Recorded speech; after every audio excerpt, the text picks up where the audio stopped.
We often think of the economy as this huge, complicated machine, right? Something for experts. But what if it's not? What if it's actually a hidden logic that you, yes you, use every single day? In this explainer, we're going to decode that logic. We're going to strip away all the jargon and reveal the simple, powerful rules that really shape our world.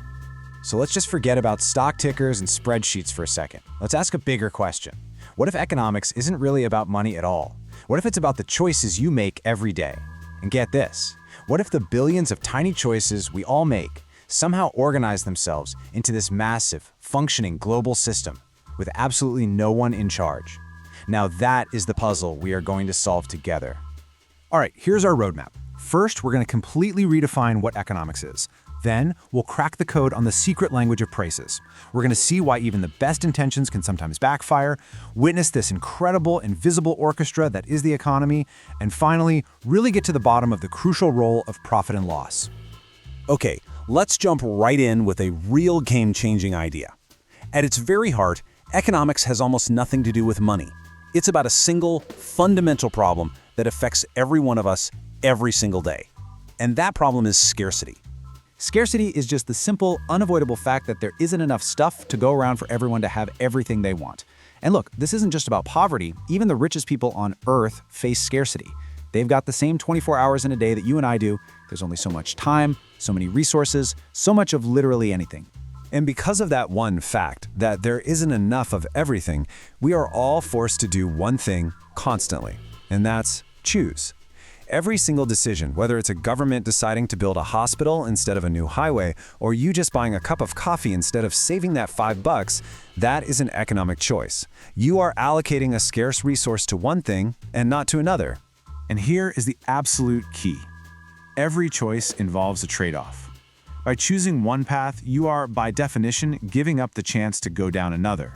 And the value of that thing you didn't choose? Well, economists have a great name for it: opportunity cost. It's like this invisible price tag that's attached to every single decision you make. Okay, so if you have millions, even billions, of people all making their own separate choices, how does anything get done? How do we avoid complete and utter chaos? Well, the answer is pretty amazing. It turns out there's a kind of secret language that coordinates everything, silently, in the background. And that language is prices. I want you to completely rethink what a price is. A price is not just a number on a sticker. It's a tiny little packet of information. It's a powerful signal that travels across the globe, telling millions of people what to do, what's needed, and what's not, all automatically, with no central planner needed. Let's make this real. Imagine a big disaster shuts down a major copper mine somewhere in the world. The supply of copper just shrinks. Almost instantly, the price of copper starts to creep up. Now, no president or committee had to send out a memo. That higher price is the memo. It automatically signals everyone to adapt. So companies that use copper start conserving it, mining companies start searching for new deposits, and innovators suddenly have a huge incentive to find cheaper alternatives. See? Order just emerges from that one little price change. So if this price system is so good at sorting things out on its own, what on earth happens when we try to jump in and control it? Well, this leads us to one of the most important ideas in all of economics. What happens when our good intentions clash with reality, especially when we try to control prices? Now, this usually happens in one of two ways. You have a price ceiling, like rent control, which sets a legal maximum price for something. Or you have a price floor, like the minimum wage, which sets a legal minimum price. Now, both of these are almost always done with the best of intentions, but what they do is fundamentally mess with those vital price signals we were just talking about. And this is where things get really wild. The results are often the exact opposite of what everyone wanted. Take rent control. The goal is affordable housing, right? But by pushing the price down artificially, you get housing shortages, landlords who can't afford upkeep, so buildings decay, and nobody wants to build new apartments. Or take the minimum wage. The goal is higher incomes. But if you set the price of labor above what some jobs produce, you can get fewer jobs being offered, especially for young or low-skilled workers. The reality just doesn't bend to the intention. This quote just says it all, doesn't it?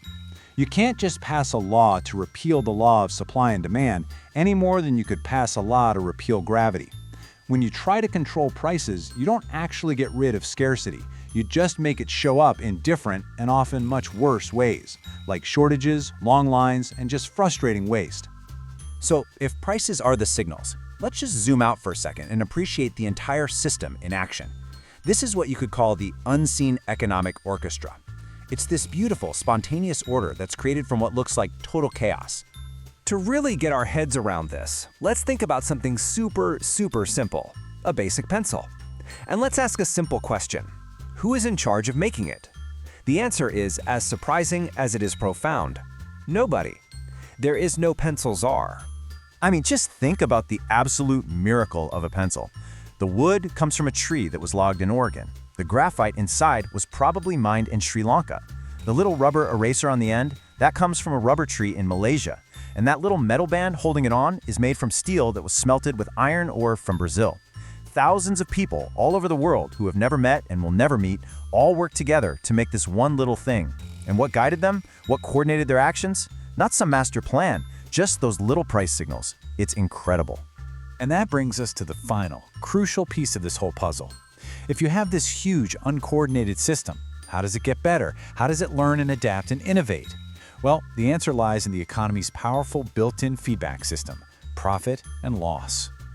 Okay, so let's try to strip away all the emotional baggage from the words profit and loss.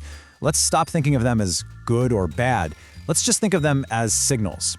A profit is basically a signal from society saying, hey, great job, you took these scarce resources and you turned them into something that we value even more. But a loss? A loss is a harsh but really important signal that says, stop, please stop, you are wasting valuable resources on something that people just don't want or need that much. So what you have here is this incredible feedback loop. This system enforces a kind of discipline that no government committee could ever hope to match. It relentlessly rewards people for being efficient and creating value, and it punishes waste. It forces businesses to constantly change and get better, or else they fail. And that's how, over time, all of society's resources get steered away from things we value less and toward the things we value more. And this quote right here, it just perfectly captures the central conflict we've been talking about. The very first lesson of economics is scarcity, the hard reality that there are always trade-offs. But, the first lesson of politics is often to promise people that they don't have to make those trade-offs, to disregard that first lesson of economics. And this constant tension between good intentions and real-world incentives is the absolute key to understanding why some policies work and others, well, just don't. So, I want to leave you with this one question to carry with you.